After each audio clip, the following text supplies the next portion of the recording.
le rediffuser dans nos différents espaces.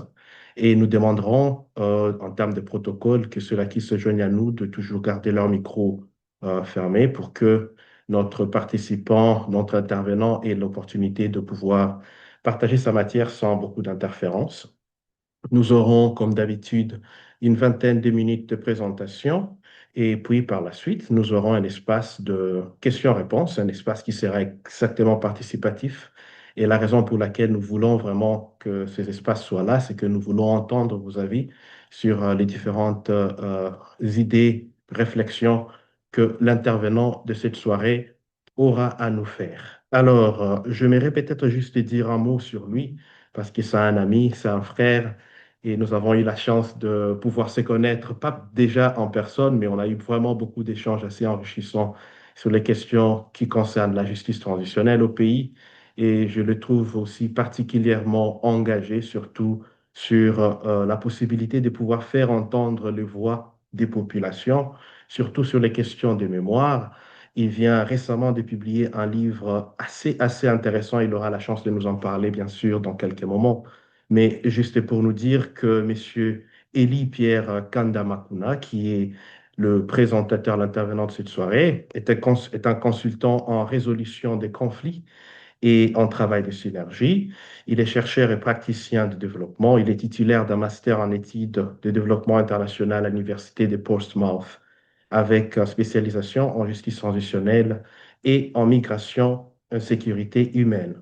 Il est aussi fondateur d'ADIN, qui est une organisation basée aux Pays-Bas. Il coordonne des programmes européens sous Erasmus+, pour le dialogue et la résilience et la participation des jeunes. Je pense que c'est juste un petit résumé pour introduire notre intervenant de cette soirée. Je veux dire que Monsieur Elie va traiter d'une thématique d'actualité, la justice transitionnelle de plus en plus une thématique d'actualité en RDC. Donc, nous aurons beaucoup de choses à apprendre sur lui, mais sa présentation se focalisera surtout sur les réflexions autour de ce visage humain de la justice transitionnelle. Et quand on parle de la justice transitionnelle, on voit très souvent les acteurs étatiques, on voit très souvent les institutions, mais on ne parle pas très souvent de personnes qui sont normalement censées être partie prenante de la justice transitionnelle, de leurs expériences, de leur mémoire, de leurs récits. Et avant même que nous puissions peut-être accorder la parole à notre intervenante ce soir, ça nous rappelle, à titre d'histoire, pour ceux-là qui ont vécu les différents moments de conflit en RDC, en 1996 exactement, il y a de cela 29 ans, cette période était une période sombre pour les Congolais, surtout dans la région de l'Est du Kivu, dans la région du Sud Kivu et du Nord Kivu parce que c'était les débuts des guerres. Donc, nous avons commencé, et par coïncidence exactement en cette période, nous devrions faire ces réflexions. Quelles ont été les expériences des différentes communautés, des différentes personnes qui ont vécu le moment des conflits et qui restent encore plus ou moins oubliées par cette justice transitionnelle. Alors, je vais m'arrêter là pour ne pas trop monopoliser la parole. Et encore une fois, merci. Merci beaucoup d'être là et merci beaucoup à notre intervenant ce soir à qui je remets le micro. Merci encore une fois, Elie. À toi la parole. Merci Christian, merci. Une très belle présentation de moi. En tout cas, je ne veux pas ajouter quelque chose à ce que vous avez dit. Vous m'avez très bien décrit. Tout d'abord, je dois te remercier pour l'invitation, pour la plateforme et l'opportunité ainsi qu'à tes collaborateurs dans donc, ce projet si brillant de projet de société.cd. Et j'ai été tellement content quand tu m'as demandé donc de faire cette présentation. C'est aussi une reconnaissance, aussi une façon de donner cet espace à des personnes, à des Congolais, de pouvoir raconter notre histoire, à pouvoir raconter notre histoire parce que à un certain moment, on se rend compte que l'histoire est racontée au plus haut niveau.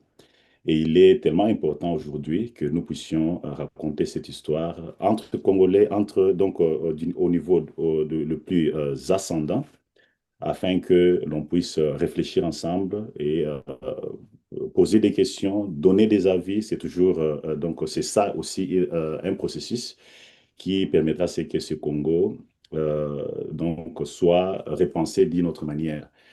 Et je voudrais directement partager, je pense, mon écran pour faire une petite présentation.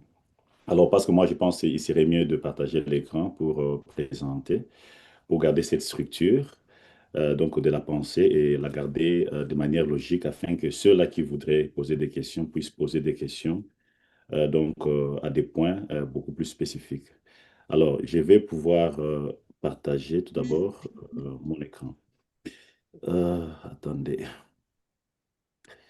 Alors, je suis là. OK. Alors, voilà. Je ne sais pas si tout le monde voit mon écran. Si vous voyez mon écran, vous voyez mon écran déjà? Oui, ça OK. marche. Ouais. Merci beaucoup. Alors, chers invités, permettez-moi de vous remercier également pour votre présence et pour l'intérêt que vous portez à cette réflexion. Au fait, comme vous le voyez sur l'écran, c'est une synthèse de mon ouvrage, Écho des survies, disponible aujourd'hui sur Amazon en deux versions, anglaise et française. Cet ouvrage a été conçu comme un espace de dialogue entre la vie, la théorie et la souffrance et la quête des sens, entre l'histoire du Congo et sa propre mémoire. Et donc, cette présentation va s'articuler autour d'une double question. Comment les communautés congolaises portent-elles la mémoire des violences et reconstruisent-elles leur dignité au-delà de mécanismes institutionnels? Et surtout, quelle forme de justice transitionnelle peut replacer l'humain? Parce que de ça qu'il s'agit, le récit invisible et la résilience collective au centre du processus de paix. Et donc, dans ces contextes où les institutions, nos institutions de l'État demeurent fragiles, les Congolais réinventent chaque jour leur propre forme de justice. Cercle de parole, entraide, mémoire partagée. Ces espaces, bien que souvent informels, incarnent une justice du lien et de la dignité, où la mémoire devient une résistance. Alors, mon ouvrage, en bref, cherche donc à déconstruire euh, trois mythes persistants. Le mythe du dysfonctionnement interne, alors que les crises congolaises résultent de l'intersection entre griefs locaux, géopolitique régionale et intérêts économiques mondiaux. Le mythe de la neutralité internationale, car les interventions extérieures consolident souvent les dynamiques qu'elles prétendent résoudre. Et enfin, le mythe d'une survie passive. Alors qu'au Congo, moi je l'ai vécu à Goma, survivre est un acte de résistance et de reconstruction identitaire. Et donc, je dédie ce travail, hein, je dédie ce travail à celles et ceux qui n'ont pas survécu aux guerres du Congo, mais dont la mémoire inspire encore la quête de justice et de dignité. Alors, si ce livre va, ou bien cette pensée va traverser le monde, j'aimerais honorer leur mémoire, leur résilience et porter la voix de celles et ceux qui continuent à croire qu'un autre Congo est possible. Alors, de quoi nous allons parler aujourd'hui? Nous allons parler de l'héritage d'une violence non traitée, les conditions préalables d'une justice transitionnelle crédible, les interventions internationales, hein, et donc, et nous allons parler aussi pourquoi la justice par les bas. Nous allons enfin finir par mémoire et identité. Comment est-ce que nous, Congolais, ou bien du moins dans ma perspective et par rapport à mes recherches, ce que moi j'ai pu voir. Et enfin, nous allons conclure. D'entrée de jeu, j'aimerais aller tout droit. Alors, nous voici sur l'héritage d'une violence non traitée. Mais avant d'aborder les défis contemporains de la justice et de la réconciliation au Congo, il faut rappeler hein, que la violence n'y est pas un simple épisode historique, mais un processus cumulatif, profondément inscrit dans les tissus sociaux et politiques du pays.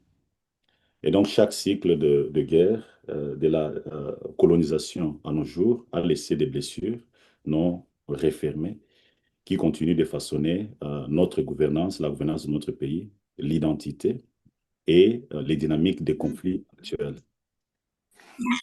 Tout commence avec la brutalité coloniale de l'État indépendant du Congo, sous le roi Léopold II, où la terreur et l'exploitation donc ont coûté la vie à près de 10 millions de personnes. Cette période a instauré une logique d'extraction et de domination qui rend encore le rapport entre pouvoir et société.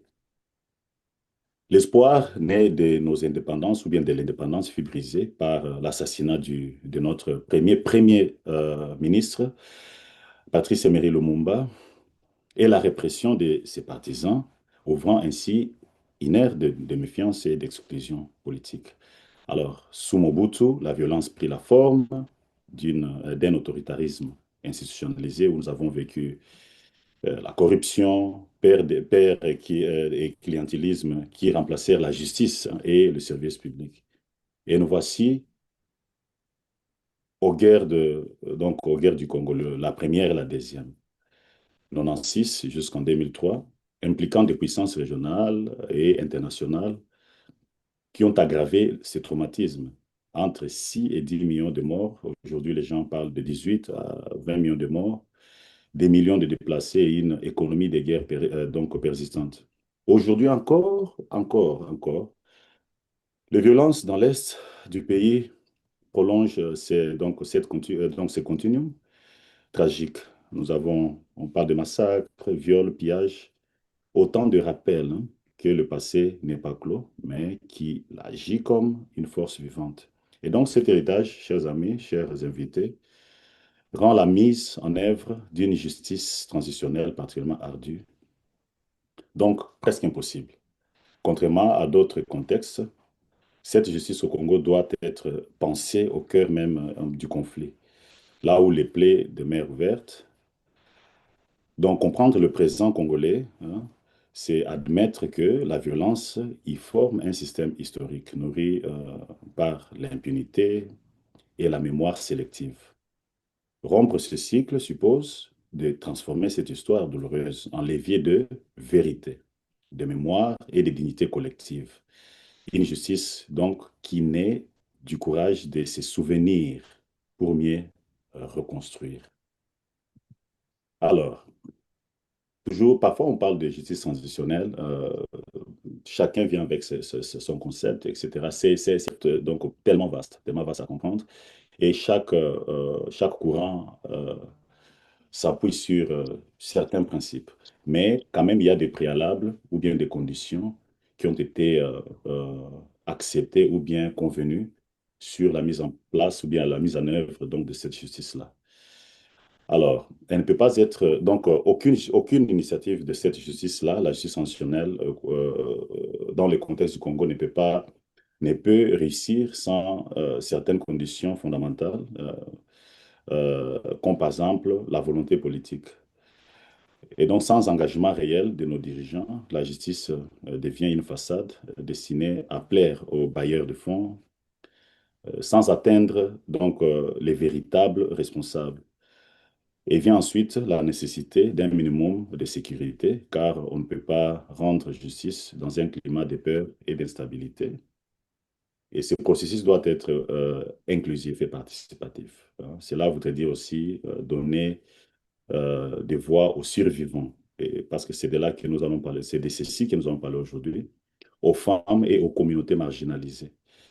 Euh, il doit s'appuyer sur un système juridique crédible, garantissant la vérité, la procédure régulière et la mémoire collective à travers une documentation rigoureuse des abus. Et aussi, à cela s'ajoute encore cette confiance publique, la confiance du peuple. Donc, la justice perd parfois sa légitimité lorsqu'il n'y a pas cette confiance. Donc, elle doit donc être accompagnée de réformes structurelles notamment dans le secteur de sécurité. Euh, donc, aussi la magistrature, afin d'éviter le retour de l'impunité. Et enfin, et c'est là, je m'attelle beaucoup, surtout dans mon ouvrage, c'est le soutien international. Ils peuvent renforcer ces efforts à condition qu'ils ne remplacent pas l'action locale ni n'en dénaturent le sens. Mais, chers invités, chers Christians, vous allez remarquer que malgré tout, la RDC ne dispose toujours pas d'une véritable infrastructure de justice transitionnelle. Et ces vides traduit moins un manque de besoins qu'un déficit de volonté et de cohérence politique pour faire de la justice un levier de reconstruction morale et communautaire. Alors, j'ai amené ce point parce qu'il est important que nous puissions regarder avec un œil beaucoup plus holistique hein, sur les événements qui se sont passés sur notre territoire afin que vous puissiez comprendre mes conclusions. Euh, de l'intervention internationale à la justice par le bas. Hein. Donc, comment repenser la transformation au Congo par rapport à cette situation? Dans mon ouvrage, je retrace la lente quête de justice d'un pays où la paix est souvent proclamée, mais rarement vécue. Mon parcours débute, je pense, le parcours aussi de beaucoup d'entre nous, et vous-même, Christian, d'ailleurs, à Bukavu en 2001, lorsque j'aperçois les casques bleus de la MONUC. Leur arrivée a incarné l'espoir, mais rapidement, la désillusion s'installa parmi le peuple. Ils observent plus qu'ils n'agissent. J'ai alors compris le paradoxe congolais, un langage de paix sans expérience de paix. Alors, donc il faudrait rappeler, hein, parce que la plupart des gens, lorsqu'ils voient l'ONU, pensent que non, c'est la première fois que l'ONU intervient chez nous. Euh, Depuis plus de 60 ans, les interventions internationales suivent un cycle inchangé. Donc, le déploiement, espoir et désillusion.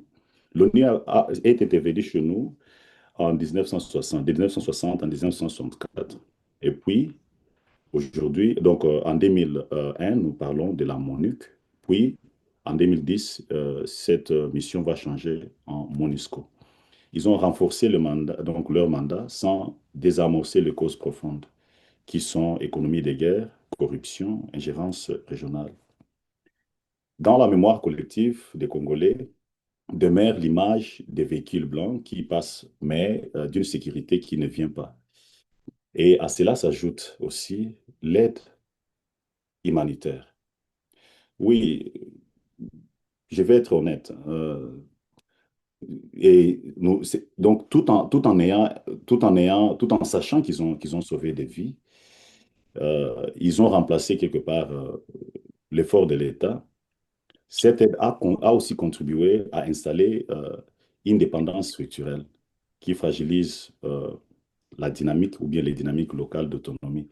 Ayant moi-même dirigé des programmes pour enfants victimes de guerre à Calais, Binga Sud et à Kaziba quelque part, j'ai pu mesurer à la fois la force de la solidarité communautaire et les limites de son action face à des systèmes d'aide imposés de l'extérieur. Comme vous pouvez lire donc les notes que j'ai mis sous la photo de cette maman bénéficiaire de nos programmes à cette époque-là. Euh, de cette expérience, une conviction s'est imposée. La véritable transformation ne commence que lorsque les communautés redéfinissent elles-mêmes leur dignité, non pas comme une aide reçue, mais comme un pouvoir retrouvé sur leur propre destin.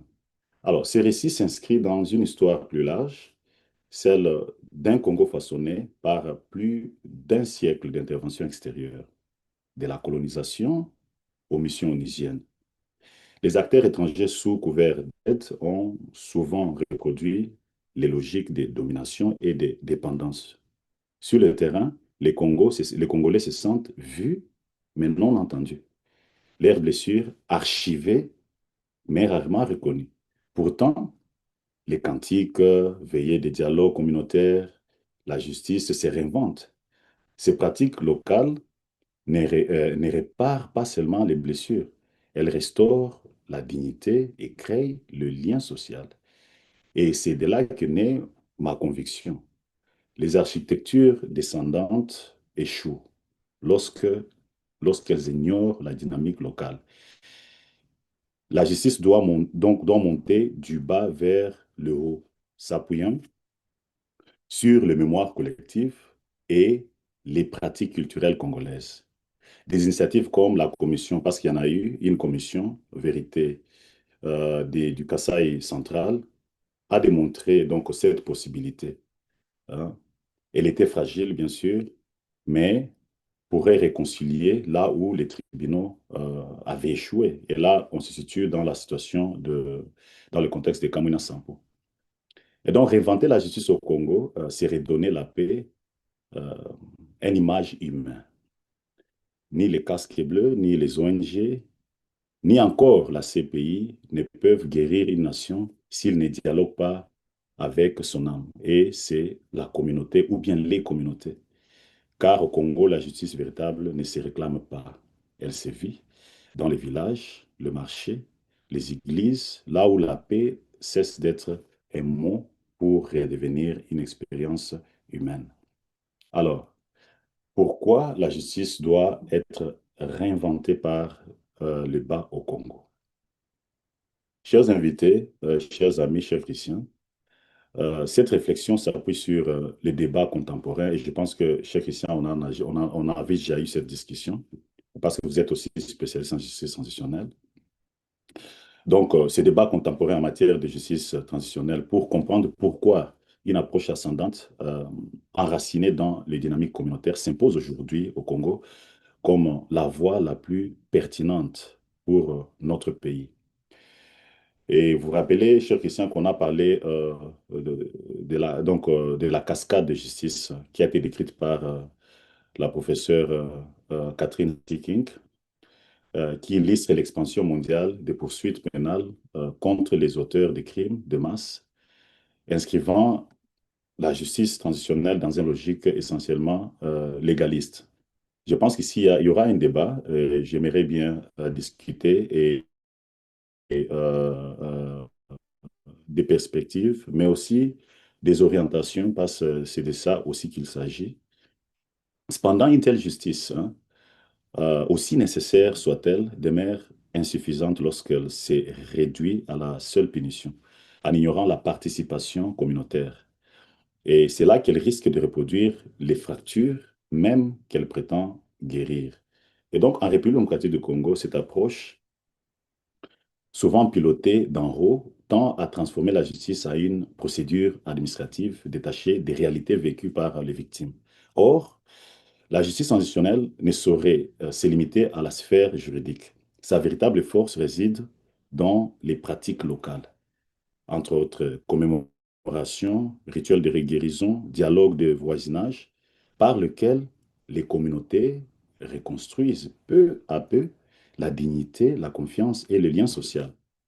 Et donc cet ancrage dans le vécu social a conduit un autre chercheur, euh, Lambourne, dans ses travaux de 2014, à parler des justices transformatives, une approche qui dépasse la simple logique de la sanction pour embrasser la vérité publique, la réparation morale et la reconstruction du lien social.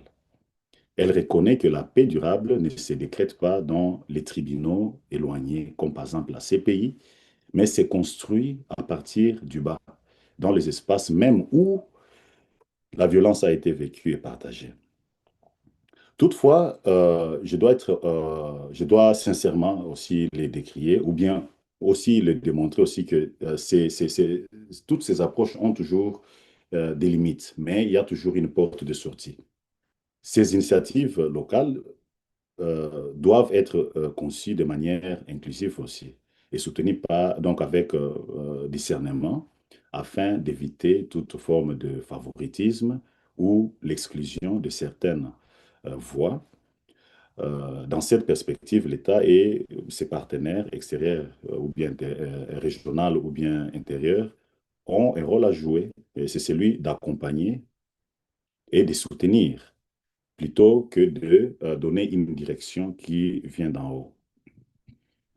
Alors, c'est ici où je vais un peu m'atteler euh, la question de la mémoire et de l'identité. Au Congo, lorsqu'on parle de mémoire identité, il y a toujours une question qui émerge. Et cette question est celle de savoir qui raconte l'histoire ou qui est congolais. La mémoire n'a jamais été neutre au Congo, euh, selon mes observations. Elle ne se réduit pas à la simple évocation de faits, mais à la signification que chacun leur attribue. Même la figure comme celle du maréchal Mobutu en témoigne. Pour certains, il demeure le symbole d'un ordre perdu et d'une stabilité regrettée, ou bien d'une unité nationale. Mais pour d'autres, il incarne la répression, la trahison nationale et l'échec d'un rêve collectif. Ainsi, la mémoire dépasse les souvenirs. Elle oriente les alliances, nourrit les méfiances et façonne la manière dont un peuple se perçoit lui-même. Ces souvenirs deviennent donc un acte politique, un espace de lutte pour l'essence, où s'écrivent les appartenances et se creusent les fractures du présent. Dans l'Est du Congo, par exemple, la mémoire s'est fait plus dense, plus fragmentée, plus tragique. Les identités Tutsi, Hutu, Nande, Hunde, Hema, Lendu, Lega, Bembe et tant d'autres ne sont plus de simples appartenances ethniques. Elles incarnent des mémoires collectives façonnées par des décennies de guerre, de déplacements forcés et de manipulations politiques. Vécues, transmises et parfois instrumentalisées continuent de façonner les relations sociales et de redéfinir les rapports de pouvoir dans un tissu communautaire profondément blessé. C'est là que se joue le drame congolais aujourd'hui, dans les affrontements entre des mémoires qui ne se parlent plus, mais qui continuent de s'affronter en silence. Chacune porte sa part de vérité, des douleurs et des justifications. Je le fais parce que. Et tant qu'elles resteront isolées, la nation congolaise demeurera fragmentée. Alors, c'est un travail collectif de vérité, né du dialogue communautaire, de la reconnaissance mutuelle et de la commémoration inclusive peut transformer ces blessures en passerelles. Car tant que le Congo n'aura pas affronté son passé dans toute sa complexité, la mémoire restera un champ de bataille, un espace d'ombre où s'alimentent les rancunes et les rivalités. Mais le jour où cette mémoire sera reconnue, partagée et assumée, elle cessera d'être une arme pour redevenir un boussole. Alors, elle pourra devenir un pont, celui d'une nation enfin réconciliée avec son histoire et capable d'en faire la source vivante d'une paix durable. Or, or, la mémoire ne peut être dissociée de la politique de l'identité. Car les conflits au Congo ne se résument pas à la lutte pour la terre, les minéraux ou le pouvoir. Ils s'incarnent profondément dans des batailles identitaires. Qui appartient à quel lieu? Qui est perçu comme autochtone ou étranger? Qui a droit à la terre, aux droits civiques et à la représentation politique? En fait, ces interrogations héritées de la période coloniale plongent les racines dans la logique de catégorisation et de hiérarchisation ethnique imposée par l'administration belge. Et ces dispositifs, en apparence administratifs, a figé des identités auparavant fluides, transformant la diversité culturelle en instrument de division politique. Et donc, C'est que le colonialisme a rigidifié, l'État postcolonial l'a prolongé. La fragmentation sociale est devenue structurelle. Peu à peu, les fractures se sont militarisées et on le voit aujourd'hui sur le terrain. Les élites ont instrumentalisé la distinction entre autochtones et étrangers pour justifier la violence, consolider leur territoire et légitimer leurs ambitions. Alors, en conclusion,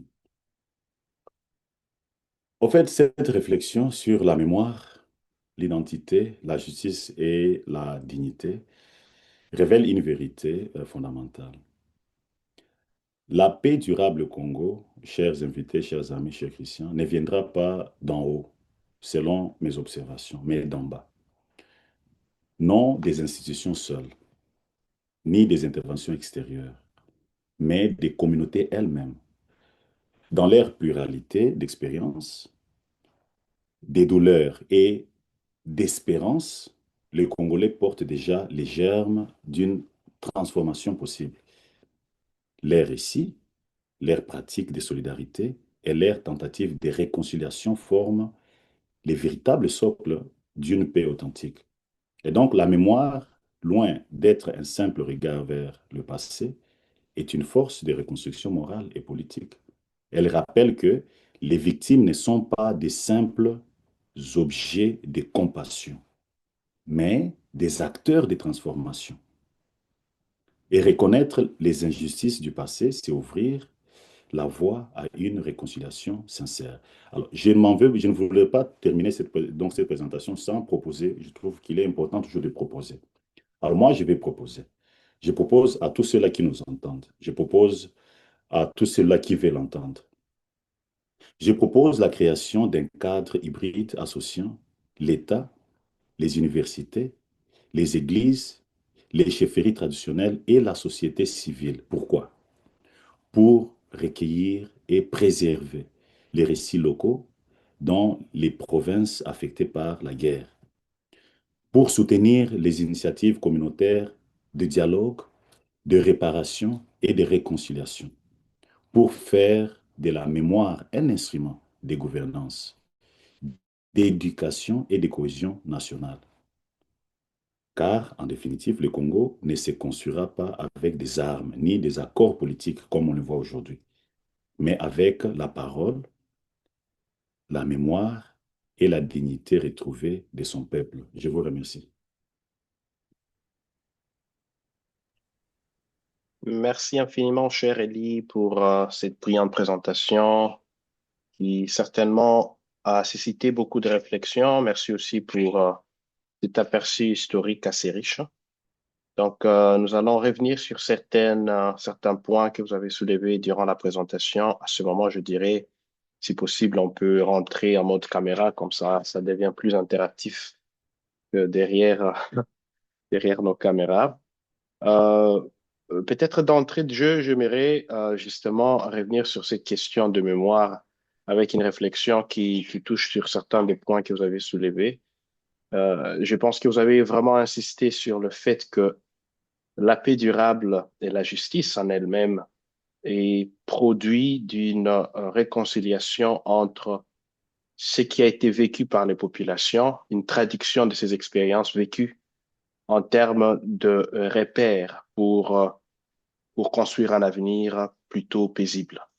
Et quand on voit l'histoire du Congo, j'ai aimé surtout comment vous avez commencé par démontrer combien nous connaissons, nous avons connu depuis ces 30 dernières années, différents moments de l'histoire qui étaient marqués par différentes injustices vécues sur différentes communautés, sur différents coins du pays, mais qui malheureusement n'ont pas encore une fois été adressés. Donc, ça crée au fait une superposition de différents types de victimisation et qui, en réalité, demanderont du temps pour être adressés. Et alors, peut-être une réflexion pour moi, c'est quand on parle de mémoire, comment commencer à constituer une mémoire collective et partagée pour une justice transitionnelle inclusive? Qu'est-ce que je veux dire par là?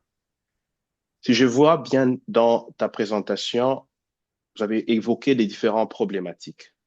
Mais quand on revient sur le terrain, quand on commence à penser exactement comment y arriver, ma question c'est comment faire pour que nous ayons une mémoire collective partagée quand on a différentes interprétations de ce qu'a été les expériences vécues des différentes communautés, quand on a différentes priorisations des mémoires. Comme tu l'as aussi bien mentionné, il y a à certains moments certaines voix qui ne sont pas entendues, certaines voix qui sont privilégiées. Alors la question, c'est exactement cela. Comment arriver à la construction d'une mémoire collective? Je ne sais pas si tu as une réflexion autour de ça. Oui, oui, oui, oui. Vous savez, nous avons au-delà de 450 tribus, 450 tribus au Congo. Chacun a sa mémoire. Et aujourd'hui au Congo, ce que je remarque, c'est qu'on veut délimiter cette mémoire dans les temps. Et c'est de là que la question se pose lorsqu'on va parler des questions de la justice transitionnelle. On va commencer par où? Et moi, je me suis dit, pour commencer, il faudrait aller un peu plus loin, c'est-à-dire à l'époque coloniale, à l'époque de l'État indépendant du Congo. Et là encore, il y a quelque chose que les Congolais peuvent raconter. Et lorsque vous allez de ces moments-là jusqu'à aujourd'hui, il y a tellement de choses qui se sont passées. Et ça, c'est une diversité de mémoire et chacun a sa manière de l'interpréter. Et je pense que cette diversité de mémoire, ce n'est pas pour mettre ou bien prioriser un certain récit afin d'en faire d'en faire un cheval de bataille, mais c'est de reconnaître quand même les Congolais se souviennent de ce qui se passe. Ils se souviennent de cette aventure du top top où tout ce qui a été fait au Congo se limite au niveau des dirigeants. Mais cette mémoire qui est racontée par des communautés, selon moi, ne devrait pas être prise comme quelque chose à classifier, comme voilà, eux, ils sont beaucoup plus spéciaux parce qu'ils ont vu, ils ont vécu du traumatisme ou bien ils ont vécu ceci ou cela. Mais cette priorisation, par exemple, si on va parler de la situation aujourd'hui du Congo, on pourrait le contextualiser, par exemple, sur ce qu'on dit, voilà, à l'Est, qu'est-ce qui se passe à l'Est? Alors, on s'est dit, comment les gens de l'Est vivent cette situation? Et là, c'est là que la question des priorités, en tout cas, prend forme. Les gens de l'Est, quelle est leur expérience? Et lorsqu'on pose cette question, on ne va pas dire, voilà, on veut tout simplement écouter les Babembe, ou bien le Banyamulenge, ou bien on écoute tout le monde. Et parce qu'on parle de la mémoire, c'est quelque chose qui reste, quelque chose qui va servir d'exemple pour les autres, pour le communauté, donc le- le- des générations qui viennent. Maintenant, après avoir collectionné toutes ces mémoires, maintenant, il vient une question, savoir qu'est-ce qu'on va faire avec toute cette information que nous avons. Alors, c'est de là que prend cette initiative d'un dialogue sincère de la communauté où tout le monde reconnaisse quand même que quelque chose s'est passé. Parce que lorsqu'on ne reconnaît pas que quelque chose s'est passé chez l'autre, et c'est là que la discussion et les troubles, les conflits, les rancunes restent.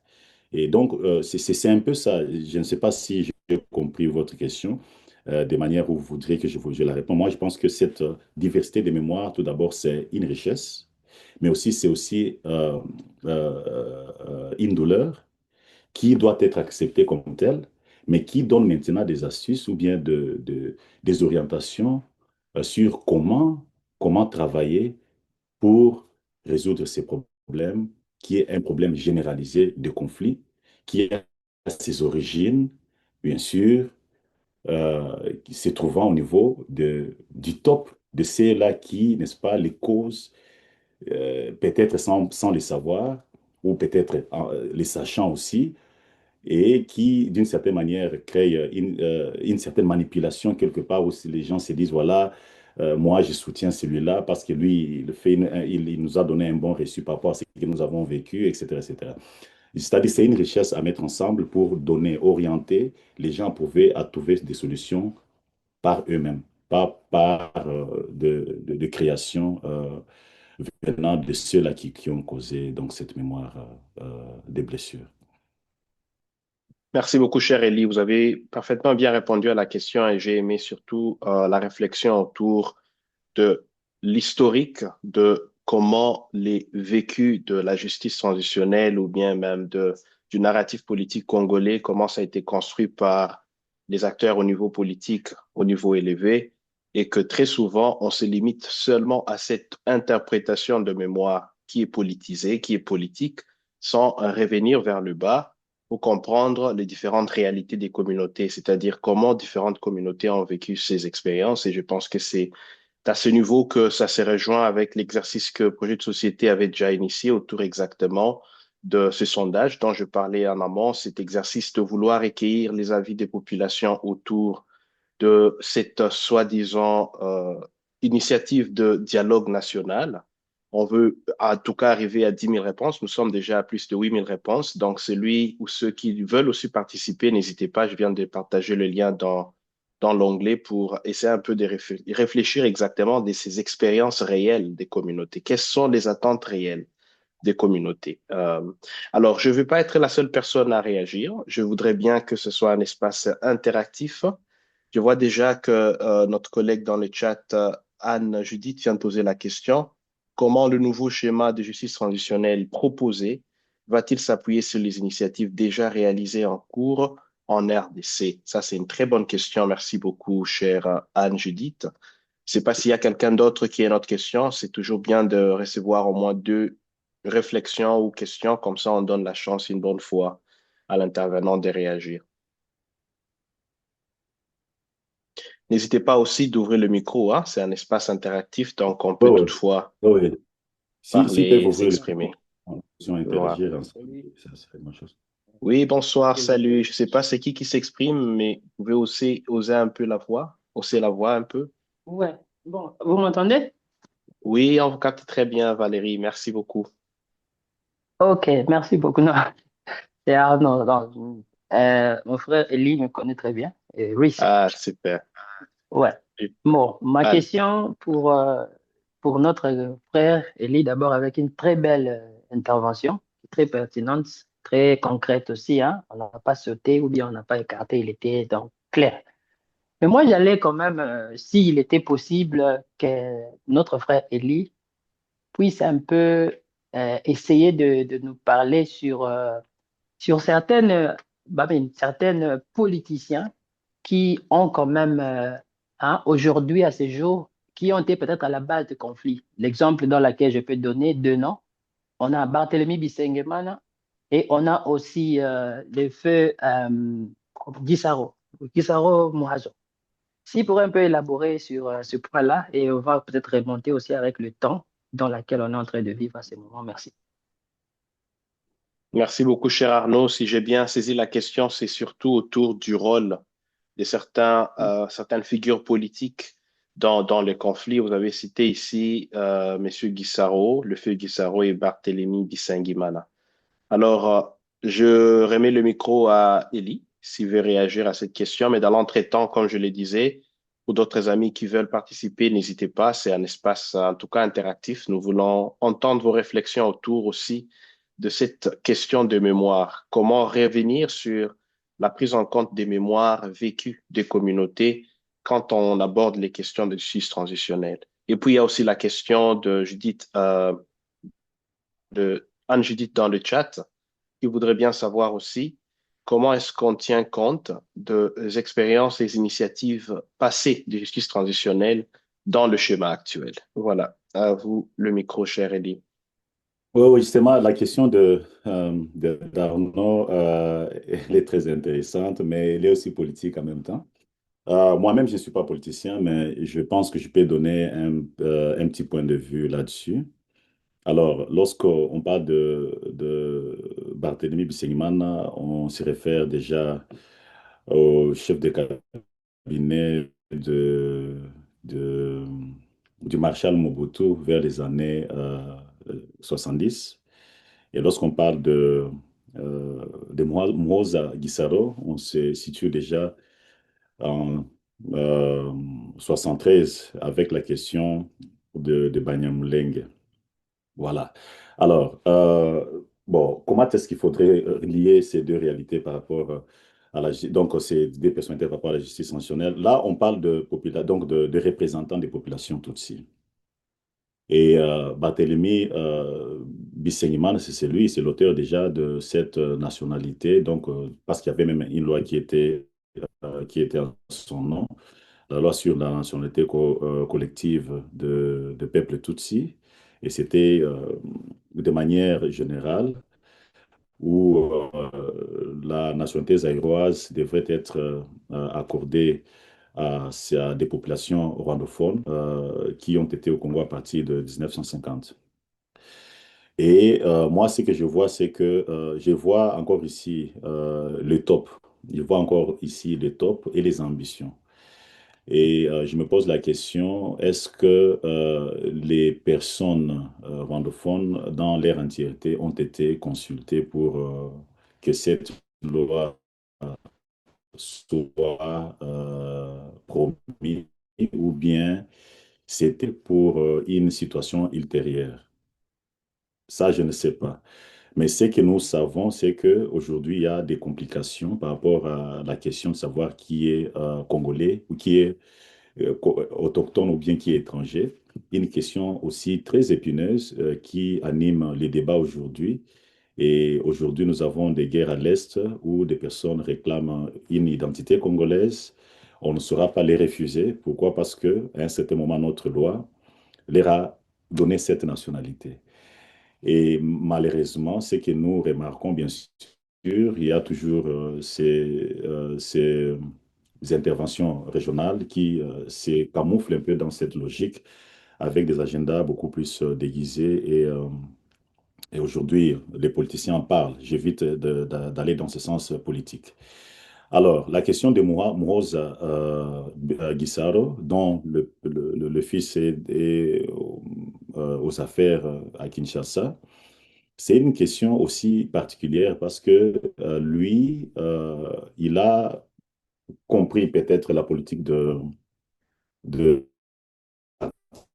Télémy, mais parce qu'au Congo, il s'est passé beaucoup de formes d'immigration où des personnes étrangères venaient chez nous au Congo suite à différentes situations qui s'est passées donc chez eux. Mais il est important de clarifier que la question, par exemple, celle de Banyamulenge, ce sont des Congolais. Ce sont des Congolais et il n'y a pas, en tout cas, discussion là-dessus. Mais quand je vois la personnalité de Mourosa, selon ma propre analyse, c'est que je comprends.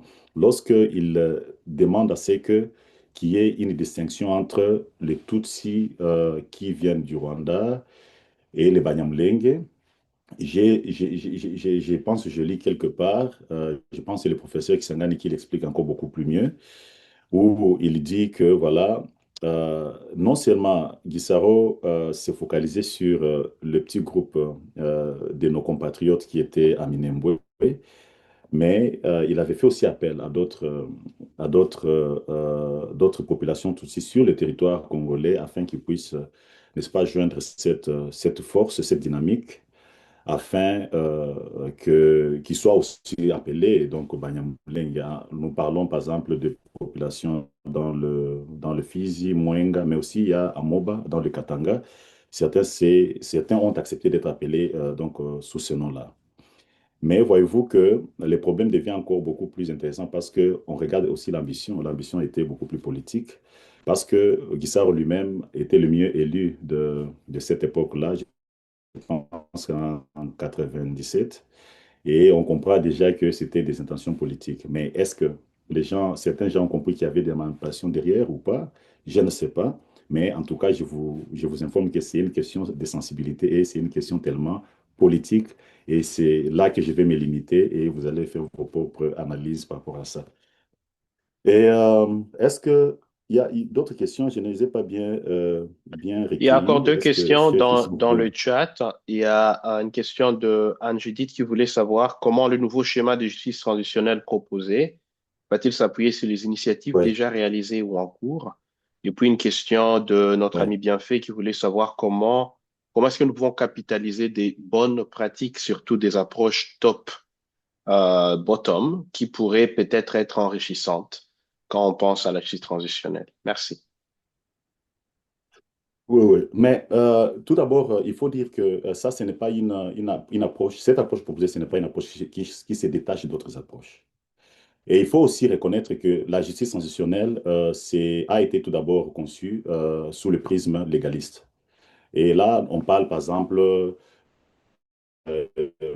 si on va contextualiser, on se situe par exemple pendant la Seconde Guerre mondiale. Hein, il y a eu par exemple des tribunaux comme par exemple Nuremberg, nous avons eu Tokyo.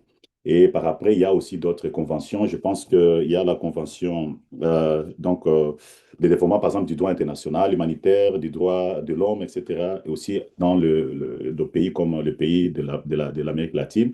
Tout ce mécanisme ou bien toute cette procédure a été fondée sur base vraiment donc, légale. Et cependant, la question congolaise devient de plus en plus intéressante parce que lorsqu'on parle des communautés, bien sûr, on comprend bien que sur le plan étatique, il y a encore les juristes qui voudraient reprendre la main pour dire voilà, nous, parce qu'il s'agit de la justice transitionnelle, on voudrait montrer la voie pour que cette justice transitionnelle reflète les règles du jeu. Mais là, c'est bien. J'aimerais que l'on travaille ensemble dans cette logique-là. Pourquoi? Parce que ceux-là qui ont commis des exactions doivent être jugés, c'est vrai.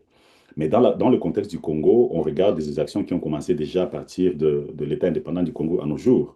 Et la complexité qui vient avec, on se pose la question, comment est-ce qu'on va régler ce problème? Maintenant, est-ce qu'il faut rejeter toutes ces choses? Non, moi je ne pense pas qu'il faut rejeter ce qui est déjà. Par exemple, nous avons la procédure ou bien les initiatives avec Genocost, ce qui est déjà une bonne chose. Alors, c'est là que moi-même, je me pose la question, est-ce que notre initiative Génocos, c'est une initiative sur fond de ce qui se passe à l'Est, ou bien c'est en tout cas, c'est réellement une initiative pouvant, n'est-ce pas, amorcer une procédure qui va toucher, donc qui va susciter d'autres initiatives. Et à ces points, moi, je pense qu'il faudra bien légiférer sur ça afin que cela donne encore beaucoup de poids sur la justice transitionnelle qui a été donnée, pour lequel le coup d'envoi a été donné par le juriste. Mais attention, à un certain moment, si on laisse ces coups d'envoi prendre le dessus, alors la question d'en bas devient encore un problème beaucoup plus intéressant parce que les exactions se passent au niveau de communautés et ce sont elles qui souffrent, qui en souffrent, qui prennent le poids donc de ce problème-là.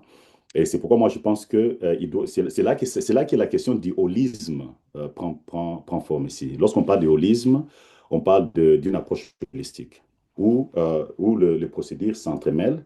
Et mon frère Christian parlait il a cité un mot très important, dans la priorité. Où est-ce qu'on va donner la priorité? Et encore une fois, je vous dis, la situation au Congo est tellement complexe lorsqu'on va parler de cette implantation. Mais la communauté, c'est comme une base. La communauté, travailler de manière communautaire, c'est comme donner une base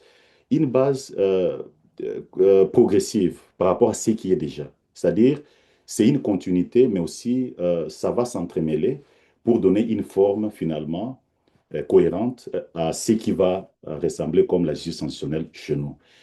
La question de bienfait. Bienfait, est-ce qu'on peut répéter encore cette question parce que je ne sais pas si je l'ai bien compris. Alors, Euh, la question de bienfait, était autour de est-ce que l'approche top-down a été totalement insuffisante à 100%? S'il y a des côtés positifs, qu'est-ce que l'approche down-up ou bottom-up peut capitaliser de ces succès? Et là même, j'en ah, profite pour lever deux autres petites questions qui Attendez d'abord seront... que je réponde à ça tout de suite là, parce Ouais. que je vais me perdre un peu. Mais je ne dois pas dire que l'approche top-down a été mauvaise, hein, a été mauvaise totalement. Parce que vous vous rappelez, par exemple, certains, lorsqu'on va parler de la mémoire de Mobutu, ou ceux qui se rappellent de Mobutu, vous allez comprendre que la plupart vous diront que Mobutu était le père de l'unité nationale. C'est-à-dire, c'était quelque chose hein, où aujourd'hui tout Congolais se dirait, voilà, bon, au moins il n'y avait pas la guerre, etc., etc. Donc ça, c'est une expérience. C'est une expérience. Est-ce que c'était une expérience capitalisée pour que les Congolais bénéficient réellement de cette paix, ou bien c'était une façon là de maintenir le pouvoir pour la garder, la conserver à sa guise, je ne sais pas.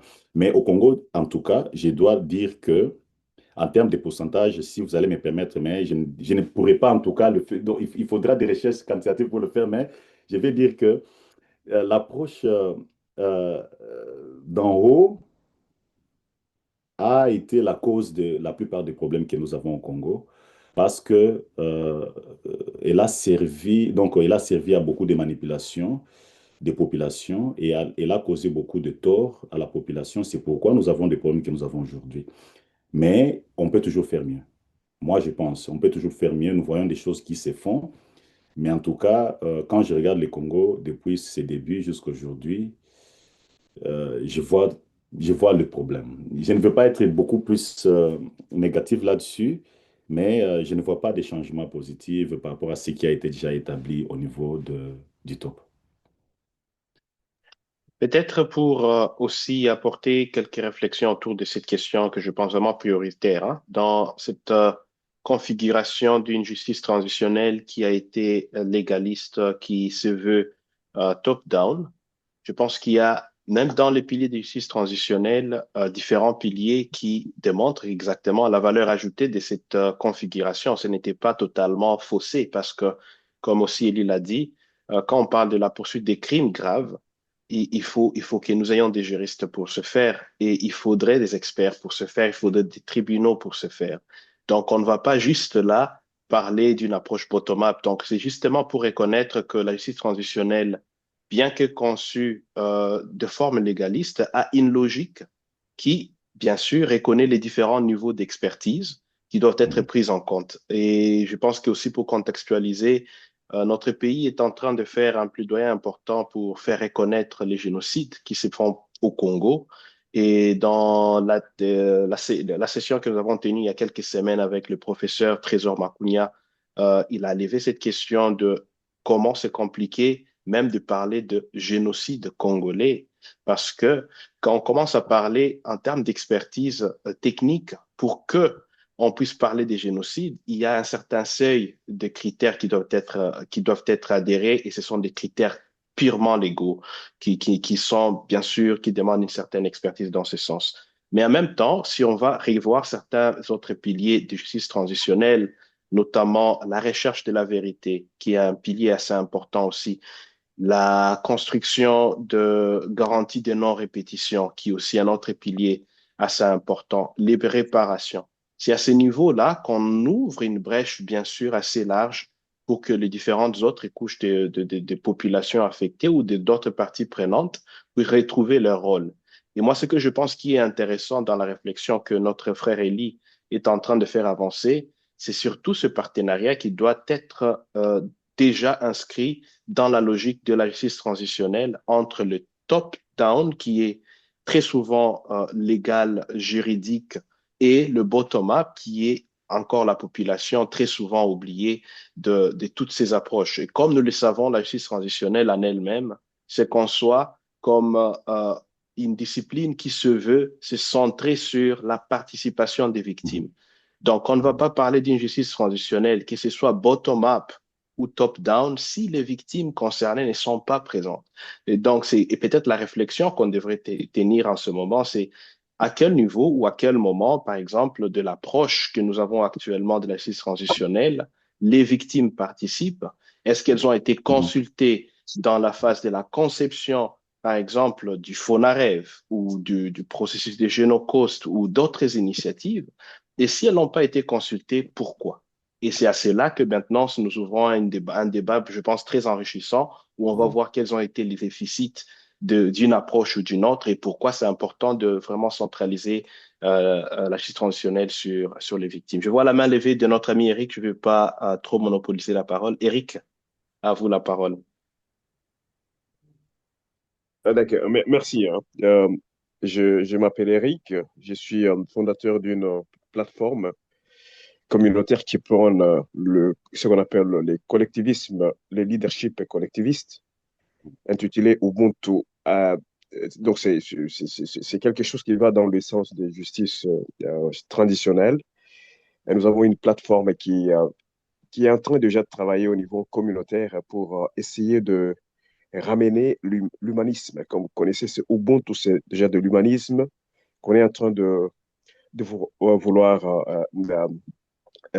inculquer dans le comportement des personnes, savoir qu'il y a des choses qui sont arrivées, c'est pas ça la fin du monde, la vie va continuer, et ainsi de suite. Je voudrais savoir à quel point de telles initiatives sont soutenues par votre programme ou votre projet, parce que des fois, on a de telles initiatives, mais elles ne sont pas connues des autres acteurs, des chercheurs et d'autres personnes. Oui. Je suis arrivé sur ce thème à partir de Ylva Renstrom et Monica Nournoat. Je pense, monsieur, euh, monsieur Pierre, monsieur Mukuna doit connaître ces deux femmes qui sont en Suède où je vis moi-même. Ah oui, Mais je oui, oui, travaille, effectivement, oui, oui, oui. oui. Mais je travaille beaucoup dans cette région avec ces grands mouvements qui a fait, qui a fait des milliers de personnes qui sont en train de travailler d'une manière impeccable dans le sens que vous êtes en train de décrire. Merci pour cette intervention brillante. Mais je voudrais savoir en quoi est-ce que nous pouvons, une telle plateforme peut accéder à de telles recherches ou à des initiatives qui existent déjà actuellement en RDC. Merci. Cher Christian, ça c'est votre question, c'est pas la mienne. Merci de me laisser glisser un peu sur cette belle question. Merci encore, cher Eric, pour la question. Je pense qu'elle est pertinente. Et ce que moi, je dois d'abord encourager, c'est que c'est à travers ces genres d'espaces qu'on a aussi, on reconnaît des initiatives existantes de terrain. Donc, n'hésitez pas aussi de nous partager les liens de vos initiatives pour que nous puissions nous en imprégner davantage. Mais ce que j'apprécie exactement d'entrée de jeu sur l'effort que vous êtes en train de faire avec Ubuntu, c'est exactement en lien avec la présentation de notre ami Eli. C'est-à-dire, quand on parle de l'esprit d'Ubuntu, c'est-à-dire je suis parce que vous êtes, mais en même temps, quand on recommence à reconstruire la mémoire dans le contexte de la justice transitionnelle, c'est reconnaître que ma mémoire n'a pas de place si ta mémoire n'a pas sa place. Et là, je pense que c'est important que nous ayons au moins cette approche inclusive dans nos efforts. En tant que projet de société, nous sommes actuellement basés à Kinshasa primordialement. Nous avons aussi des partenaires qui sont dans les provinces. Moi, je serais vraiment ravi de prendre contact avec vous, même après cet appel, pour un peu comprendre votre dynamique et voir dans quelle mesure nous pouvons euh, pallier les efforts, parce qu'exactement, c'est dans cette dynamique que nous voulons collaborer, nous voulons travailler. Merci. Ah ouais, moi, je pense que vous avez tout dit parce que lorsqu'on parle, moi, je n'ai pas encore créé une initiative dans ce sens-là. Et vous êtes sur le terrain et j'ai suivi avec pertinence ce que vous faites et je pense que c'était à vous de répondre à cette question. Merci quand même, Eric, parce que vous me rappelez que vous avez été recommandé par certains de mes amis de Suède. Ça fait en tout cas plaisir. Voilà, donc je vois la main levée de notre ami Marcelin aussi. Marcelin, vous pouvez aussi tourner le micro, hein. En tout cas, c'est un espace ouvert. D'accord, merci beaucoup. Je suis Marcelin Oula depuis Nord Kivu. J'évolue aussi dans une plateforme qui s'appelle Mouvement, donc un mouvement d'humanistes venant de l'organisation dans laquelle Eric est fondateur. Mm. En fait, j'ai très bien suivi avec attention les interventions de messieurs Eli Mukuna, mais j'aimerais d'abord commencer par les débuts. Une question que j'ai notée lorsque Monsieur Christian Chiriguiri était en train de faire sa présentation. J'ai trois petites questions là-dessus. Bon, ma première question s'articule de la manière suivante. Quelle histoire de succès retenir de la justice transitionnelle en RDC dans une communauté où la culture de la production du mal est vécue comme un principe? Mhm. Est-ce qu'il est encore Oui, là? Alors, ça, c'est la première question, hein. oui, ça c'est la première question. La deuxième question, la deuxième question est adressée à messieurs Eli. Sur une échelle de 10, quelle cote pouvons-nous donner ou pouvez-vous donner aux activités de la réparation en RDC depuis la création du mot justice transitionnelle et des activités menées sur terrain? Bon, sur code sur 10, est-ce qu'il y a eu des réparations en RDC déjà? Ça, c'est la Voilà, question que je me pose. J'espère que d'accord. Une autre question. vous posez. Ok, oh, vous en avez trois, oui. Oui. Oui, oui. Pour une autre question qui concerne sur comment réinventer ou pourquoi réinventer la justice au niveau bas. Bon, lorsque vous étiez en train de, vous avez fait une très belle présentation. Ça m'a beaucoup édifié, ça m'a beaucoup enseigné. Mais je me suis demandé, quelle démarche pensez-vous amorcer pour, pour instituer une justice à la base?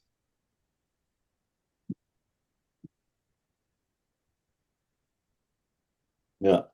Quelle démarche pour instituer une justice à la base? C'était ça les trois questions. Mais moi, je pense que je vais prendre D'abord, je prends la deuxième question. La cote que vous voulez que je puisse donner à des réparations, des activités de réparation en République démocratique du Congo. Alors, je dois reconnaître que au Congo, nous avons déjà un fonds. Donc, Fonarève est là. Jusqu'ici, je n'ai pas suivi de près ce qu'ils ont accompli jusqu'ici. Mais moi, je me rappelle que j'ai eu pas mal, quelques contacts avec certains de leurs dirigeants lorsque j'étais à Goma, dans d'autres activités, dans d'autres travaux.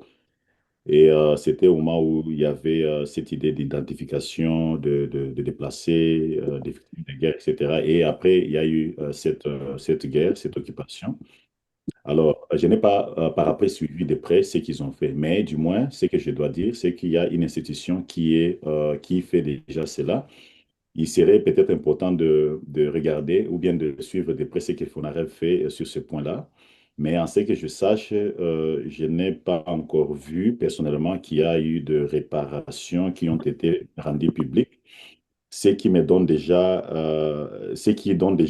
ma réponse un peu compliquée. Pourquoi? Parce que je ne peux pas donner une cote jusqu'à celle, donc 0 ou bien à 10. Je ne peux pas dire 0 non plus parce que je ne connais pas.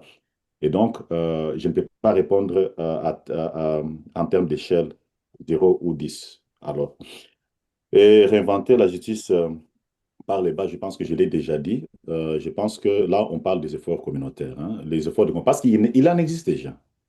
Il en existe déjà parce que c'est ce que les gens ignorent. Hein. Et les gens oublient que lorsqu'on parle de justice par les bas, on va parler des institutions qui vont se placer par les bas. Mais attendez, c'est pas ça.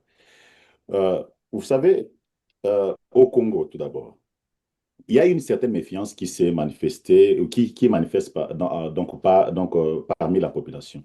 Certaines populations qui parfois trouvent des institutions judiciaires un peu compliquées ou bien difficiles, ou bien ceux qui sont très forts en termes financiers gagnent le procès.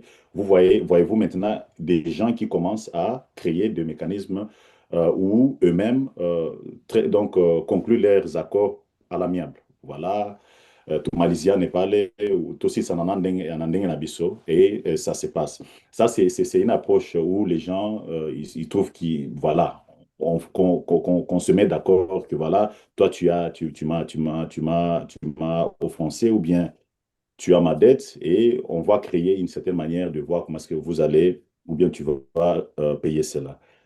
Ça, c'est déjà un mécanisme presque de ce qu'on parle de cadre communautaire. Il y a aussi des églises des églises qui prêchent aussi le pardon. Par exemple, moi, je suis chrétien, je sais comment ça se passe à l'église. Ils disent, voilà, écoutez, euh, pardonnez-nous nos offenses comme nous les pardonnons aussi à ceux qui nous ont offensés. Ça, sont aussi des mécanismes qui sont communautaires. Parfois, les gens y croient et les gens oublient et ils continuent leur marche, leur vie. Et parfois, vous allez vous rendre compte qu'il n'y aura pas même de machettes ou bien de tueries qui vont qui vont figurer parmi. Donc, c'est-à-dire les gens vont le faire de manière pacifique. Il y a en tout cas dans la société congolaise tellement d'initiatives potentielles que nous pouvons aujourd'hui déclarer que ce sont déjà des initiatives qui existent et qui reflètent déjà cette approche communautaire. Maintenant, ce que l'État devra faire, c'est de reconnaître ces initiatives et de donner un boost. C'est le boost que les gens en ont besoin, mais aussi sur le plan traditionnel, par exemple, nos chefferies, on a besoin aussi que l'État puisse, n'est-ce pas, donner cette légitimité à nos chefferies, à les encourager de le faire. Parce que, par exemple, l'affaire de Kamuna Sampo au Kasaï central, vous avez vu que les gens se sont pardonnés, par exemple, à moindre effort, bien que ce soit une initiative qui a été financée par le Bureau de l'ONU des droits de l'homme. Mais il y a eu quelques recommandations, bien sûr, par rapport à l'efficacité, au financement, etc. Mais par après, vous avez compris que, il y avait quand même une certaine manière de faire qui était plus ou moins acceptable, où les gens se disaient, voilà, OK, on va enterrer ça. Mais enterrer, ce n'est pas oublier. Et c'est là que le travail vient, la technicité de l'État vient et des chercheurs, c'est de pouvoir documenter ce qui s'est passé afin que les gens ne puissent pas oublier. Alors, je ne sais pas, la troisième, donc c'était ça la troisième question. Donc, c'est-à-dire, ces mécanismes existent déjà, mais il faut seulement les légitimer. Et c'est là que ce que nous sommes en train de vouloir, c'est que l'État reconnaisse que la communauté ou bien les communautés ont déjà cette force-là et qu'il faut reconnaître déjà ce qui s'est fait au niveau de la base, légitimer, les encourager, mais pas tout en dénaturant cette petite forme de réconciliation ou bien de rappel de mémoire. Je vous donne, mais peut-être c'est un mauvais exemple. Je vais donner quand même un exemple. Il y a dans beaucoup de pays de tels exemples. Bon, en Afrique du Sud, nous avons donc des Truth Commission, etc., la vérité, etc., et réconciliation, c'est ce qui s'est passé. Mais au Rwanda aussi, il y avait aussi, ça s'appelle le Gachacha. Je ne sais pas si les conclusions de Gachacha, mais moi, je regarde le concept. Le concept où les populations devraient se mettre d'accord sur la manière de vivre ensemble. Mais au Congo, ça peut prendre une autre forme communautaire, sans qu'il y ait une récupération politique. Et c'est ça, cette reconnaissance que nous sommes en train de chercher. Et nous pensons réellement que le Congo, ou bien l'État, comprendra que ces initiatives sont de grande importance pour être donc implanté chez nous et que ce soit une petite culture qui va s'installer pour donner naissance à cette approche restaurative. Bon, je ne sais pas, cher Christian, la première question, je ne sais pas si tu l'as bien comprise, sa première question. Peut-être De si quelqu'un peut, si tu l'as bien noté, peut-être si tu peux répondre comme ça, quelle j'y histoire à répondrai. retenir en RDC, j'ai noté. Est-ce que vous pouvez répondre votre première question, cher Marcel? La première question, cher Marcel. Ah oui, d'accord. En fait, la première question s'articulait de la manière suivante. Quelle histoire de succès retenir de la justice transitionnelle en RDC dans une communauté où la culture de la production du mal est vécue comme un principe? Ah oui, mais en République du Congo, il n'y a pas encore eu la justice transitionnelle, donc au vrai sens du mot. Parce que là, on parle de... Parce que, bon, écoutez, cher Christian vous a parlé d'un processus légal qui est en train d'être Allô? mis en place pour la reconnaissance donc du génocide, par exemple. Et là, il a bien martelé que c'est un travail qui requiert beaucoup d'expertise donc légaliste. Mais là, j'ajoute aussi pour dire que non, c'est non seulement légaliste, mais aussi nous avons besoin de beaucoup d'expertise pour pouvoir, n'est-ce pas, contextualiser aussi et pouvoir donner une image ou bien une approche beaucoup plus holistique à la compréhension de ce qui s'est passé chez nous, avec beaucoup d'accent sur donc ce que la communauté ou bien les communautés attendent en tout cas de résultats de tout ce qui est mis en place. Mais de toute façon, je pense qu'il n'y a pas eu de justice transitionnelle qui ont été instaurées chez nous jusqu'ici. C'est-à-dire, nous sommes en train de rechercher des voies et moyens pour rendre cette justice, pour soutenir la mise en place d'une justice transitionnelle qui soit aussi holistique, qui prend plusieurs formes, afin de la rendre beaucoup plus, pas parfaite, mais quand même acceptable pour tout le monde. Parce que le Congo, comme je le disais tantôt, c'est un pays où nous avons pas mal nous avons de, de tribus, nous avons chacun a sa propre expérience. et réunir toutes ces expériences pour en faire quelque chose de plus cohérent, c'est aussi un travail tellement très dur. Mais aussi, il y a aussi des priorités. Et par rapport à ce que nous entendons, il y a par exemple des massacres, il y a ça, ceci et cela, etc. Je pense c'est là que certains mécanismes sont d'une grande importance ou bien d'une priorité d'une grande priorité, et surtout lorsqu'il s'agit, par exemple, des poursuites pour ceux-là qui commettent des exactions. Donc voilà, la justice transitionnelle, à mon sens en tout cas, n'a pas encore été effective chez nous. Mais il y a deux avancées qui sont en train d'être faites, et je crois réellement qu'elles vont aboutir donc à pouvoir la rendre effective. Je ne sais pas, cher Christian, si vous êtes aussi spécialiste en la matière. Je crois que j'ai essayé de répondre à cette question aussi complexe. Oui, merci beaucoup, hein. Je pense que vous avez effectivement répondu à la question et en l'écoutant, je pensais qu'il y avait peut-être trois points importants à peut-être évoquer en termes de la question elle-même. Parce que quand on parle de continuation de violence ou que certaines communautés ont adopté un certain norme de violence, comment on peut parler de la justice transitionnelle dans ce contexte-là? Donc, je vais justement parler dans deux angles, c'est-à-dire un abordage purement académique, c'est-à-dire qu'à ce stade des recherches de l'évolution de la justice transitionnelle, on a développé une certaine conception d'une justice transitionnelle qui peut s'implémenter dans des contextes à conflit. Peut-être pour revenir sur le domaine de la justice transitionnelle pour ceux-là qui ne sont pas peut-être assez, assez instruits sur ça, c'est que ça a commencé dans un contexte post-conflit. Donc, on parle de la justice transitionnelle dans des contextes post-conflit ou dans des contextes de post-régime dictatorial. C'était ça, au fait, la tradition de la justice transitionnelle. Mais actuellement, de plus en plus, on est en train de voir plusieurs pays, entre autres la RDC, adopter des mécanismes de justice transitionnelle pendant qu'ils sont en conflit et une littérature est en train d'émerger autour de comment penser la justice transitionnelle avec des épistémologies qui tiennent en compte cette fragilité.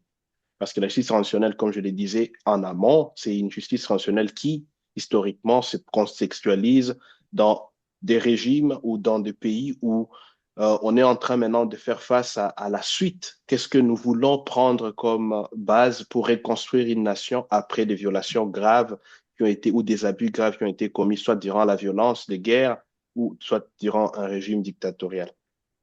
Alors ça, c'est important de tenir en compte, cher Marcelin, parce que dans le contexte congolais, c'est une question, même moi-même, ma recherche doctorale est essentiellement basée sur cette question-là. C'est comment parler des garanties de non-répétition dans des contextes où les guerres sont, où les violations graves des droits de l'homme sont encore à récurrence. Un deuxième point aussi important à marteler, c'est surtout sur les mécanismes de justice transitionnelle en RDC. Peut-être une nuance à dire, c'est que c'est vrai qu'elles n'ont pas pris forme, mais il y a eu des initiatives de justice transitionnelle, notamment en 2003, avec les accords de Sun City qui ont mis en place une euh, Vérité. commission vérité et réconciliation qui malheureusement n'a pas pris forme parce que c'était une commission totalement politisée. 6 mois plus tard, elle n'existait pas et puis elle avait un mandat assez élargi qui ne pouvait pas tenir compte de réalité du terrain.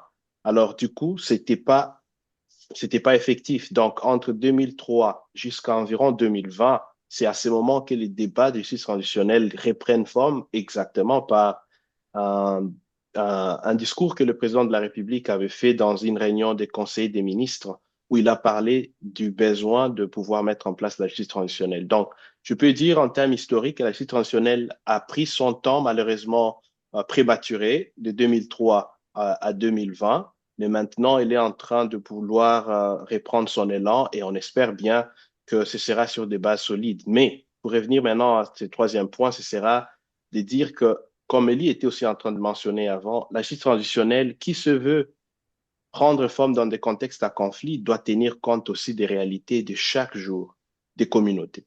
C'est-à-dire que ça ne soit pas une justice transitionnelle qui soit déconnectée de ce que les communautés vivent chaque jour. Donc, moi, je suis en train de voir particulièrement comment est-ce que tous les mécanismes qui sont mis en place au niveau de Kinshasa pourront être décentralisés. Il y a même certains chercheurs qui sont en train de penser dans ce sens-là. Comment décentraliser la justice transitionnelle pour que ça ne dépende pas seulement de ceux qui se décident à Kinshasa, mais que ça soit, que ça prenne différentes formes, différentes facettes, dépendant des réalités que vivent chaque communauté.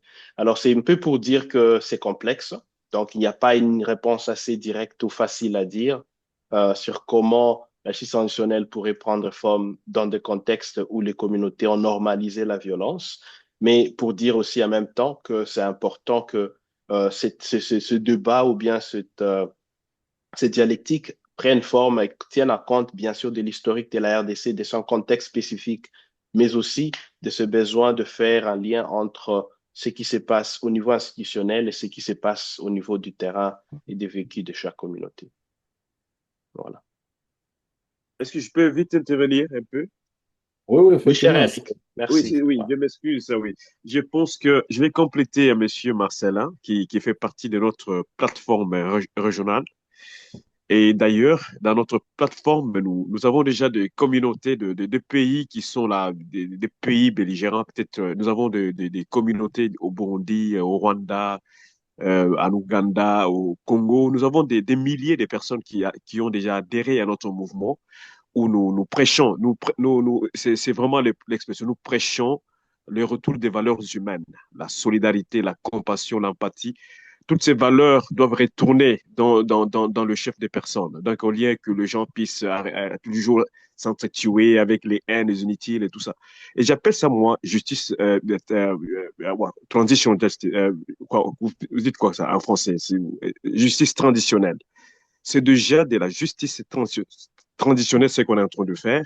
Et nous avons déjà commencé un plan de travail où il a parlé des mouvements, un mouvement pour les actions de l'humanisme, où nous travaillons avec la théorie du capital social à trois niveaux, au niveau de social bonding, bridging and linking. Je pense que c'est au niveau de renforcement de tissu de la cohésion sociale que M.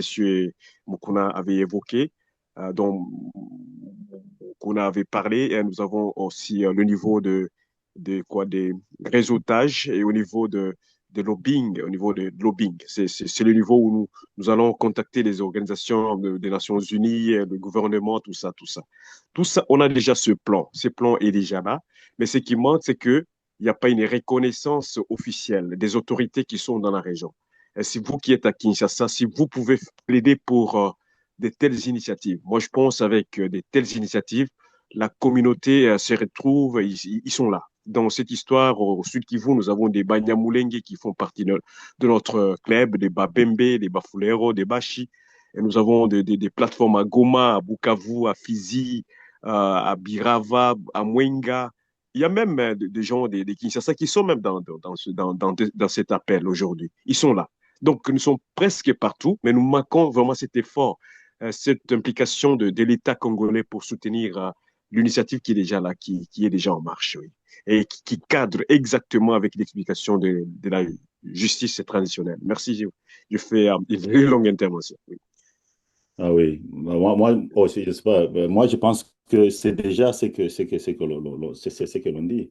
La reconnaissance ou bien la légitimation, ou bien donc reconnaître la légitimité des initiatives locales. C'est cette recherche-là de ce que nous sommes en train de vouloir, c'est-à-dire la justice par les bas. La justice par les bas, ce n'est pas une justice qui veut s'imposer comme une procédure, par exemple, parallèle, mais c'est une procédure où on essaie de se rendre compte de ce qui se passe de l'autre côté, en bas, et surtout lorsque il s'agit de, comme mon frère l'a martelé, il s'agit de là où le, les violences se sont produites. Hein. Donc, c'est-à-dire, c'est un travail de lobby, c'est un travail d'en parler, c'est un travail de pouvoir, n'est-ce pas, toujours comme moi, je prends par exemple cette initiative de projet de société.cd. Je l'ai aimé, j'ai aimé les différentes interventions qui passent très souvent. Et je pense que c'est aussi une manière à faire entendre de voix.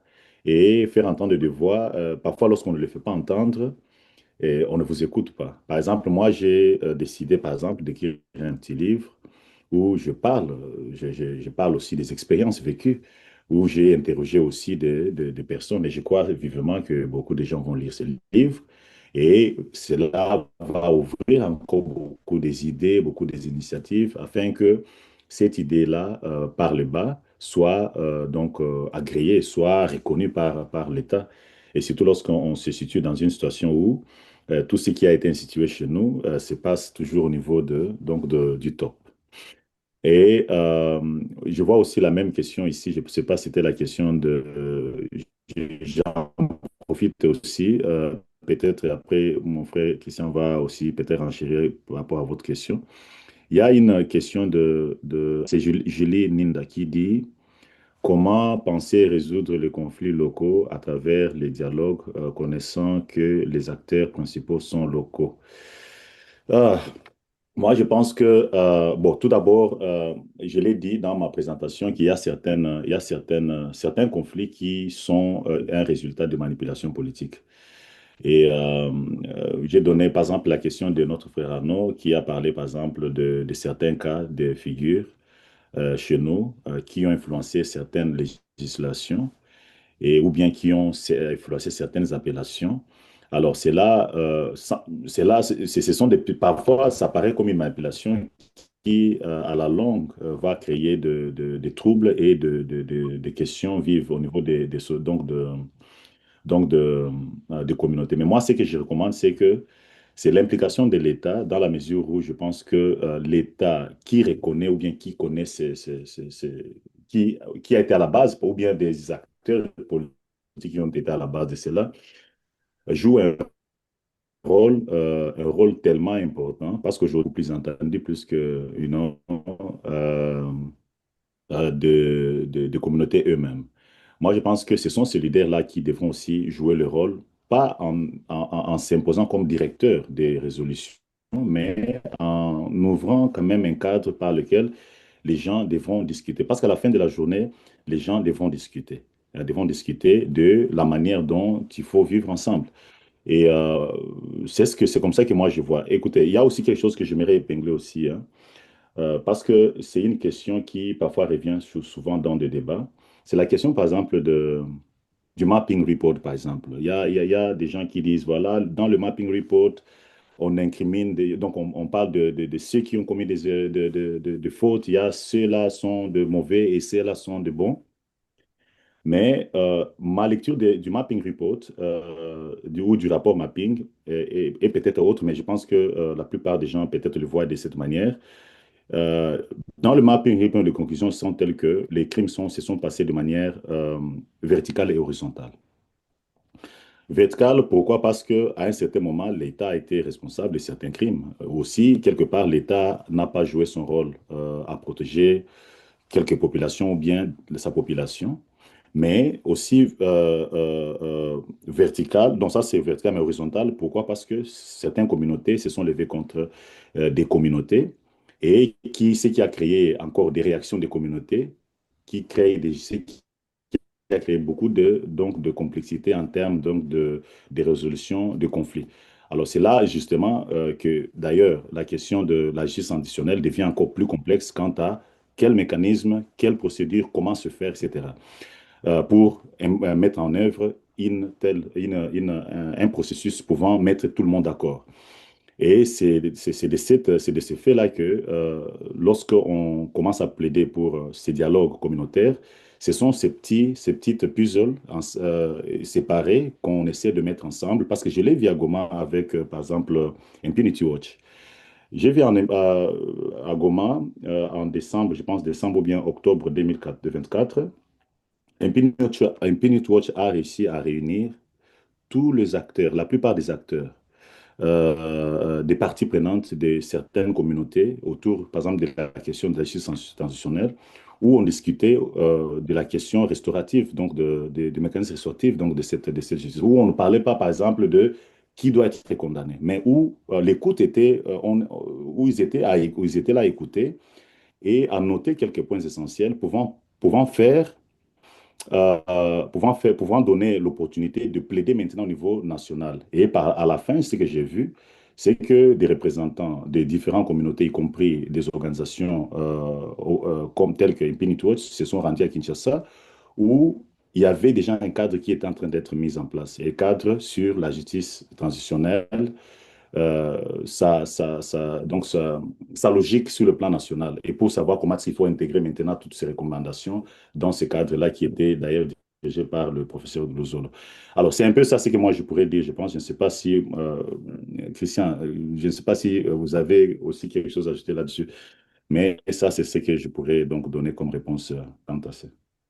Non, je pense que ta réponse est vraiment exhaustive, très riche d'ailleurs. Et la question, en tout cas, elle reste l'implication de l'État dans la gestion de ces conflits qui sont au niveau local et de s'assurer parce que c'est le gardien primaire de la paix, de la protection des civils. Donc, pour moi, je pense que c'est une très bonne réponse à cette question. Je vois déjà que nous avons passé un tout petit peu de notre temps, qui est normalement 1 heure. Et donc, nous allons peut-être passer à justement la partie de conclusion. Peut-être une question pour moi qui serait intéressante pour nous tous, d'ailleurs, à réfléchir autour de cette question de mémoire et de la reconstruction de mémoire pour une justice transitionnelle inclusive. Comment tenir compte des expériences vécues des communautés, des individus, comme on le disait aussi en amont de cet appel. Nous venons, en tout cas en cette période d'octobre, en train de célébrer ou de se rappeler de ceux-là qui sont venus avant nous, qui ont été massacrés, qui ont vécu des moments difficiles et certains parmi nous ont encore ces expériences très fraîches. Comment capitaliser toutes ces expériences dans le cadre d'une justice transitionnelle et de manière concrète, quelles recommandations pouvons-nous faire d'abord aussi à la citoyenneté que nous sommes, parce que nous avons aussi, nous reconnaissons notre part des responsabilités en cet effort de reconstruction d'une mémoire qui va du bottom-up pour une justice transitionnelle inclusive. Alors, je vais peut-être laisser à notre ami Elie d'abord, comme intervenant, de pouvoir proposer quelques pistes de réflexion plutôt concrètes dans ce sens. Et n'hésitez pas aussi, chacun de nous, s'il y a quelqu'un d'autre qui a une réflexion et une autre à contribuer, on peut toutefois compléter et s'enrichir. Merci. Oui, merci beaucoup, cher Christian. Moi, je pense que dans ma présentation, j'avais déjà proposé une idée, un programme national de mémoire, vérité et résilience communautaire. Et donc, c'est la création, par exemple, d'un cadre hybride parce qu'il faut associer l'État. L'État, on ne peut pas le dissocier de ce processus, d'autant plus que la mise en œuvre de la justice transitionnelle est aussi politique. Ça, il faudrait le connaître. Mais les universités, pourquoi? Parce que là encore, il va falloir faire beaucoup de recherches et nourrir les débats de manière holistique, hein, où chaque discipline prendra cette question sociétale pour donner sa compréhension et sa manière, donc sa propre résolution. Il y a les églises, nous avons déjà parlé des églises, les chefferies traditionnelles et les sociétés civiles. Mais pourquoi? Ce que j'ai dit, c'était pour recueillir et préserver les récits locaux dans les provinces affectées par la guerre. Vous savez, lorsqu'on recueille de récits, ou bien lorsqu'on parle de la mémoire, on ne parle pas seulement de la mémoire ou des choses que nous devons savoir aujourd'hui, mais c'est quelque chose que nous avons légué à des générations à venir pour dire, écoutez, ça s'est passé, mais il ne faut pas le répéter. C'est ça la question de la mémoire.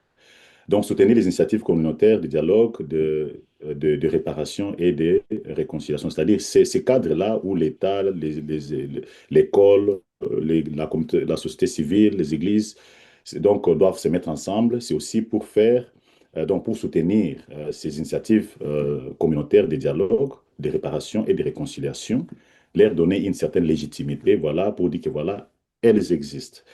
Et enfin, faire de la mémoire un instrument de gouvernance, parce qu'il est important aussi, parce que lorsqu'on va parler des mémorials, nous avons déjà, par exemple, ces mémorials.